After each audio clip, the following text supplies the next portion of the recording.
आपको ये लग रहा है कि शायद आप अभी भी थोड़ा अंडररेटेड रह गए, यार बड़ा टैलेंट है मुझ में, लेकिन मेरा टैलेंट एक्सप्लोर नहीं कर रहे लोग।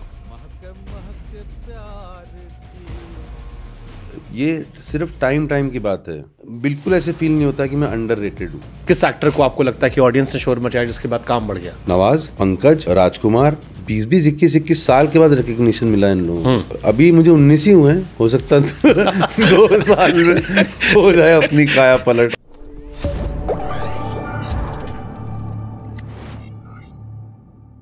किसी ने मुझे जब आपको दिखाया तो कहा कि यार ये एक्टर ना बहुत कमाल का एक्टर है, एकदम आग भरी है, फटने वाला है।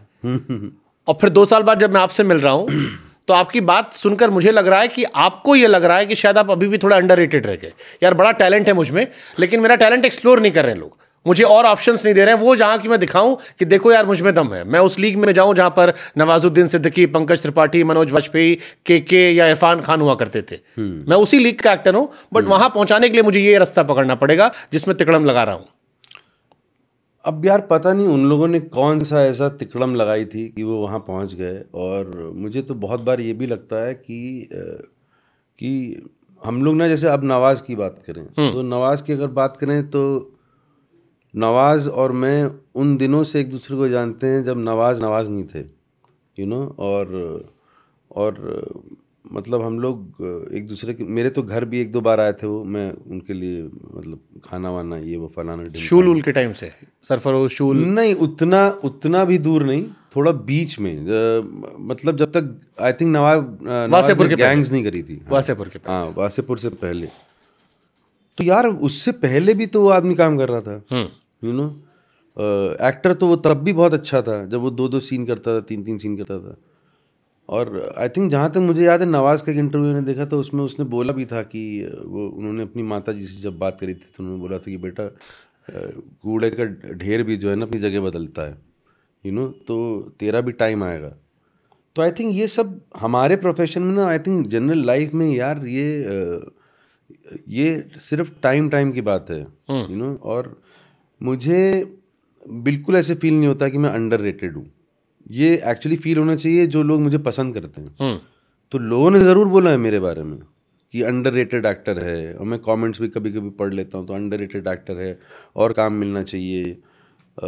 तो मेरा तो रिस्पॉन्सिबिलिटी सब मुझे लगता है कि यही है कि मैं अच्छे से अच्छा काम करता जाऊँ, अपने आप को चैलेंज करूँ, और नई नई चीज़ें ट्राई करूँ, नए जॉनर्स को एक्सप्लोर करूँ, और जितना मैं ज़्यादा करूँगा उतना मैं ऑडियंस की निगाह में आऊँगा।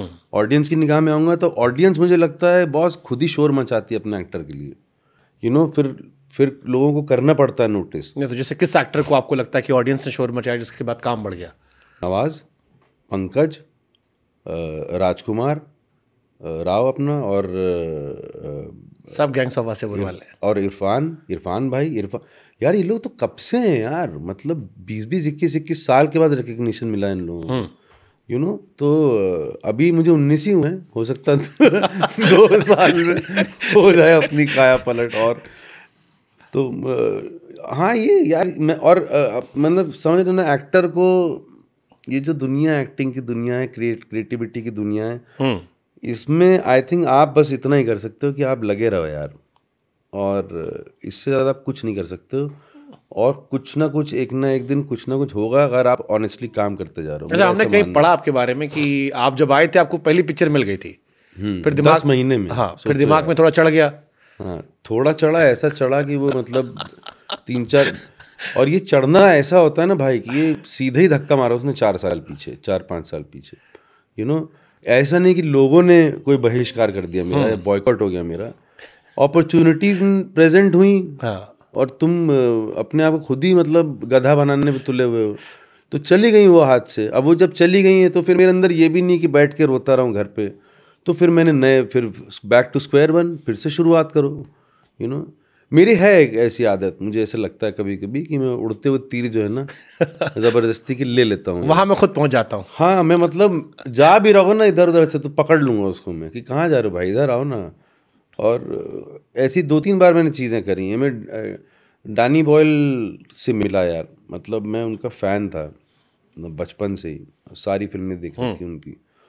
वो आदमी सोचो इंडिया आता है, मैं उनसे मिलवाया जाता है मुझे उनसे, वो मुझे पूरी स्क्रिप्ट दे देते हैं फिल्म की, और सलीम करके एक रोल था उसमें, तो मैं उसके लिए ऑडिशन करता हूँ जाके, और वो उनको बहुत अच्छा लगता है।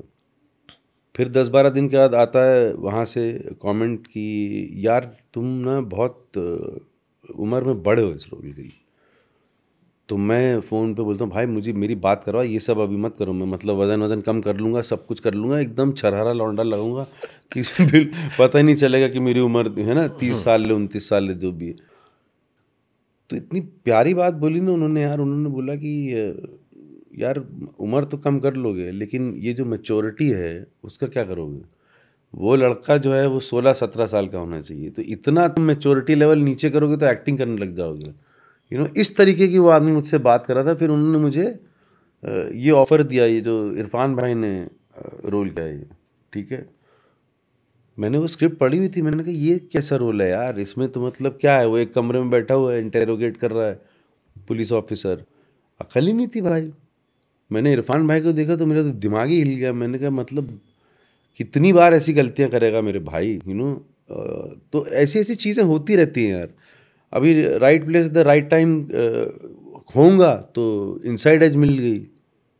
बढ़िया रोल था, तो हालांकि चैलेंजिंग रोल था, मतलब थोड़ा अलग था भाई, चैलेंजिंग रोल था लेकिन इतना आसान था मेरे लिए वो, क्योंकि मैं एग्जैक्टली वही सोच रहा था अपनी लाइफ में। जिस स्पॉट पे था ना, मैं एग्जैक्टली उसी स्पॉट पे था। वही फ्रस्ट्रेशन देवेंद्र मिश्रा की, वही आंगस्ट, वही चिड़चिड़ापन, वही मतलब कि दुनिया को दिखाऊंगा एक दिन फलाना ढिमकाना कि मैं कौन हूँ, और वही देवेंद्र मिश्रा था। तो जो फील कर रहा था वही मिल गया, तो डाल दिया उसमें सब कुछ। तो बहुत सारा देवेंद्र मिश्रा जो मैं कर रहा था वो मैं ही हूँ उस टाइम पे। तो अब मिल गई ऐसी चीज़, अब नहीं मिल रही थी पहले, अभी क्या कर सकते हैं इसका।